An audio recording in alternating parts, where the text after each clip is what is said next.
आज हम बात करने वाले मार्वल के सबसे डरावने चैप्टर की, जो कि है मार्वल ज़ॉम्बीज़। ये कहानी इतनी ज़्यादा खतरनाक है कि जो इसकी मार्वल कॉमिक्स है उसको पढ़कर आपके दिमाग हिल जाएगा। इतनी खतरनाक तरीके से इसको पेश किया गया है। पूरी जो भी चीज़ें इसमें दिखाई गई है उसको फ़ील करके आपको लगेगा ये क्या ही था। तो इसी पर बेस्ड मार्वल लेकर आ रहे हैं अपनी ज़ॉम्बी सीरीज़, जो कि पिछली कुछ जो अपनी व्हाट इफ की सीरीज़ आ रही थी उससे ही आगे का कंटिन्यूएशन है। तो अभी आने वाली है ज़ॉम्बी सीरीज़। बहुत वेट करने के बाद मार्वल ने अपना ज़ॉम्बी के ऊपर सीरीज़ का ट्रेलर अभी डाल दिया है। तो जो कि टीवीएमएस रेटेड है। तो टीवीएमए रेटिंग का इन्होंने किस हद तक यूज किया है वो तो सीरीज आने के बाद ही पता चलेगा। लेकिन ट्रेलर में कुछ चीजें हैं जो अपने को देखने को मिल रही हैं। आज हम उसी के बारे में बात करने वाले हैं। तो ट्रेलर का ब्रेकडाउन करेंगे। तो मैंने इस ट्रेलर को काफी फ्रेम बाय फ्रेम करके देखा है। तो जानते हैं इसके बारे में क्या कुछ नया है, कैसे क्या स्टोरी रहने वाली है, क्या इसमें जोड़ने वाले हैं, क्या चलेगा, किस टाइप से स्टोरी फ्लो करने वाली है, और किस हद तक ये ट्रेलर टीवीएमए रेटिंग के लायक है या नहीं है, तो वो जानते हैं इस बार। इस सीरीज की कहानी व्हाट इफ के सीजन के एपिसोड 5 के आगे से कंटिन्यू करी गई है। वो कहानी जिसमें ज़ॉम्बीज का आउटब्रेक हुआ था। मार्वल ज़ॉम्बीज की कहानी स्टार्ट होती है क्वांटम रिल्म के एक शख्स से, जो कि बाद में ही इसमें दिखेगा अपने को। मार्वल ज़ॉम्बीज की कहानी स्टार्ट है इन्फिनिटी वार से भी पहले। इसका आउटब्रेक होता है क्वांटम रिल्म से, और बाद में अपने हीरो जाते हैं वहां पर देखने के लिए क्या हुआ, क्या कुछ हो गया है। तो वो भी बाद में ज़ॉम्बीज बन जाते हैं। तो इससे ही अपना पूरा ज़ॉम्बी एपोकलिप्स फैल जाता है। तो वैसे देखा जाए तो क्वांटम रिल्म में फिर भाई साहब से ही ये सब आगे फैलता है। जो अपने हीरो बचाने गए बेचारे वो भी इन्फेक्ट हो जाते हैं, और ज़ॉम्बी एपोकलिप्स पूरी दुनिया में फैल जाता है। वो लोग बच जाते हैं, वो अपने को सर्वाइव करने के लिए बहुत सी चीजें अपनाते हैं और बहुत से तरीके अपनाते हैं। इसी बीच उनका सामना होता है वोंडा। वोंडा को रोकने के लिए अपना हल्क बेचारा अपने आप को सेक्रीफाइस कर, इसी बीच विजन माइंड स्टोन को स्पाइडरमैन को दे देता है, और अपने स्पाइडरमैन चल पड़ते हैं माइंड स्टोन की एनर्जी को ब्रॉडकास्ट करने के लिए वकांडा। तो वहां दिखते हैं थेनोस पूरे जोम्बी रूप में, और उनके हाथ में रहता गॉन्टलेट, जो कि अब देखते हैं कि गॉन्टलेट की पूरी स्टोन्स उनको मिलते हैं या नहीं मिलते हैं, वो तो अभी पता लगेगा। ऐसा माना जाता है कि जो स्टोन की एनर्जी है उससे अपना जोम्बी का आउटब्रेक रुक सकता है। तो इसी सब से आगे बढ़ने वाली है मार्वल जोम्बीज की कहानी। तो चलो बात करते हैं इस ट्रेलर की। ट्रेलर को देखकर लग रहा है कि इसमें नए super hero zombie super hero से ही लड़ते हुए दिख रहे हैं, और इसमें कई नए अवतार भी दिखने वाले हैं और कई नए कैरेक्टर भी दिखने वाले हैं। जिसमें दिख रहे हैं ब्लेड एक नए और फ्रेश अवतार में, जो हाल ही में एमसीयू में दिखे हैं।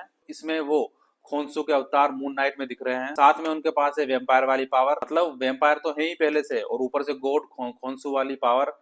तो साथ मिलकर काफी तबाही मचाने वाले हैं, क्योंकि उनमें एक सीन में दिखता भी उनके दांत दिख रहे हैं। मतलब खोन्सू बनने के बाद भी उनके पास वेम्पायर की पावर तो है, मतलब डबल पावर। वैसे मार्वल अभी जो फोकस कर रहा है वो कर रहा है यंग और नए हीरोज पर।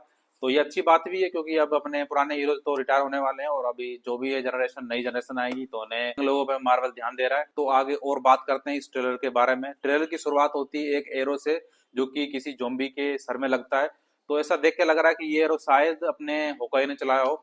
बट आगे कुछ सीन में होकाई जोम्बी बने हुए दिख रहे हैं, तो हो सकता है प्रोबेबली ये अपनी यंग होकाई हो, जिसमें उनको अच्छा मौका मिला अपनी काबिलियत दिखाने का। तो वो हो सकता है कि उनका तीर लगा हो। आगे कुछ सोल्जर जमीन के अंदर से निकल रहे हैं, मतलब जो मर चुके हैं वो भी इसमें जिंदा होकर जोम्बी बन रहे हैं। फिर दिखते हैं अपने केटीओ और अपने सांगची, जो कि उन्हीं कपड़ों में दिख रहे हैं जो उन्होंने अपनी जॉब के दौरान पहन रखे हैं। मतलब ये कहानी उसी टाइम से आगे की कंटिन्यूशन है। तो जो कि अपना काम पे जा रहे हैं और उसी बीच सब हो रहा है। और आगे दिखती है अकोए पूरी अपनी जोम्बी आर्मी के साथ, और इसमें पीछे अगर गौर करके देखें तो इसमें अबोमिनेशन भी दिख रहा है, जो कि फुल रेज पावर में है। और आगे आता ऐसा नजारा जिसमें दिखता है कि कोई आदमी किसी आदमी के अंदर दिल ही निकाल ले रहा है अपने हाथ, बट पता नहीं लग रहा है कि वो है कौन। शायद मोस्ट प्रोबेबली लोग बोल रहे हैं कि वो शायद ब्लैक नाइट हो सकता है। अभी तक ब्लैक नाइट मार्वल में नहीं दिखा है, तो ये फर्स्ट टाइम हो सकता है कि इसमें दिखा दे वो। तो वो तो अभी कंफर्म नहीं है, थोड़ा कंफ्यूजन इस बारे में। तो चलो आगे पता लग ही जाएगा इस बारे में। और अगले ही शॉट में दिखते हैं अपने कैप्टन अमेरिका, जो कि ज़ॉम्बी रूप में दिख रहे हैं। आगे प्रिपेयर हो रही है अबोमिनेशन और उनकी टीम के साथ दिख रहे हैं होकाई, और फिर दिखती है येलेना और साथ में एक नया कैरेक्टर। वो नया कैरेक्टर उसकी तरफ पूरी एक ज़ॉम्बी की टीम आ रही है और कुछ ब्लास्ट होता हुआ दिख रहा है। अब ये कौन है ये पता नहीं है। मोस्ट प्रोबेबली ये हो सकता है कि एटर्नल की टीम से हो कोई, तो वो तो बाद में पता लग ही जाएगा। इसके बाद दिखते हैं सांगची और केटी, जो कि 10 रिंग्स का इस्तेमाल करते हुए दिख रहे हैं, और दोनों ही साथ में करते दिख रहे हैं, मतलब 10 रिंग्स शेयर कर रहे हैं। तो ऐसा हो सकता है कि ये सीरीज 5 साल बाद लाए करने वाली है। तो इस 5 सालों में ऐसा हुआ हो कि उन्होंने सीख लिया हो दोनों को शेयर करना, और कैसे अपने बाप से वो रिंग्स लिए हैं। तो मतलब इसमें कुल मिला के ये है कि दोनों अब साथ में ही 10 रिंग्स का इस्तेमाल कर रहे हैं। आधी उसके पास है, आधी उसके पास है। तो केटी कैसे सीखी है ये यूज करना, वो तो इन सालों में ही पता लगेगा कैसे हुआ है सब चीजें। इसके बाद दिखाते हैं कि ऐसी लोकेशन जो कि मोस्ट प्रोबेबली बहुत ही इंपॉर्टेंट रोल निभाने वाली सीरीज में, क्योंकि ये लोकेशन जो इसमें दिख रही है ये वही लोकेशन है जहाँ पर आयरन मैन और उनको उनको एक टाइम पे कैद करके रखा गया था।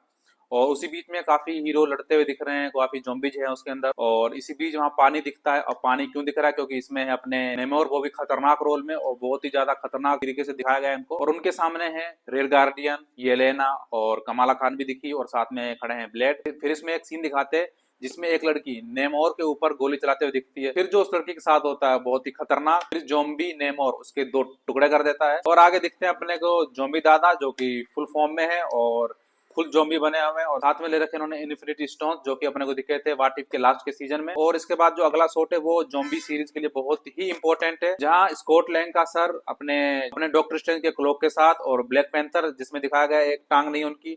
अब इसके पीछे भी बहुत लंबी कहानी है, कैसे उनकी टांग हटी और कैसे क्या हुआ। मतलब इसमें अभी बिना टांग के दिख रहे हैं। और साथ में अपने स्पाइडरमैन। इस सीरीज में स्पाइडरमैन का सबसे ज्यादा इंपॉर्टेंट रोल होने वाला है, क्योंकि ये पूरी सीरीज जो बनाई गई है स्पाइडरमैन को ध्यान में रख के बनाई गई है। तो स्पाइडरमैन का बहुत बड़ा रोल है इसमें, जो कि तीनों लड़ते दिख रहे हैं अपने फ्यूचर को बचाने के लिए। और अगले ही शॉट में अपने स्पाइडरमैन दिखते हैं ऐसे खतरनाक रोल में, आपने सोचा भी नहीं होगा कि स्पाइडरमैन को भी मार्वल वाले इस तरह कुछ करता हुआ दिखाएंगे। बहुत शानदार और बहुत लाजवाब सीन है ये, मुझे तो काफी पसंद आया। इसके बाद दिखाते हैं एक बीम गिरते हुए और उसमें से निकलते हैं कुछ लोग, और उसमें एक कैरेक्टर दिख रहा है जो कि लाइट के साथ है। देखने से लग रहा है कि ये थोर वाली थंडर है, बट इसके बाल इसमें छोटे छोटे दिखाए गए हैं। अब वो कौन है वो तो सीरीज आने के बाद पता लगेगा, बट अभी थोड़ा कंफ्यूजन इस बारे में कि ये कौन हो सकते हैं। तो इसके बाद दिखती है वांडा, जो कि बहुत दमदार रोल में दिख रही हैं। और वैसा बताया गया कि जो इसकी आवाज है वो एलिजाबेथ ओल्सन देने वाली है, जो कि अपनी ओरिजिनल स्कारलेट विच है। तो ऐसा देख के लग रहा है कि इसमें अपनी जो स्कारलेट विच है वो इसमें बात करने वाली है। अब वो सिर्फ वही बात कर पाएंगी जब पूरे ज़ॉम्बी आपस में बात कर रहे हैं।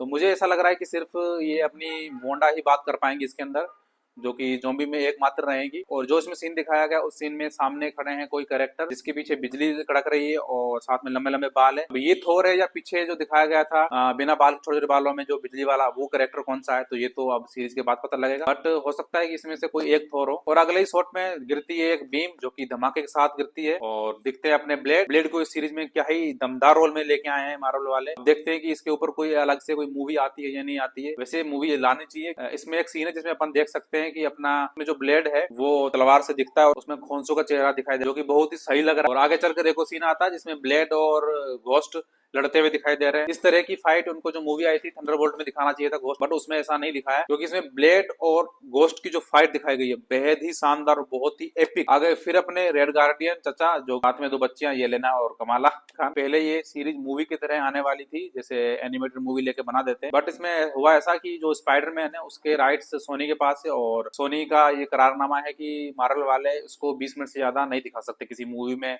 लाइव या एनिमेटेड। तो उन्होंने डिसाइड किया कि अब इसको 4 एपिसोड में डालेंगे और मिनी सीरीज के रूप में लॉन्च करेंगे। मुझे तो काफी वेट है इस सीरीज का आने का और काफी एक्साइटमेंट भी इसके लिए। इसके 4 एपिसोड एक साथ आने वाले हैं, जो कि है 24 सितंबर को।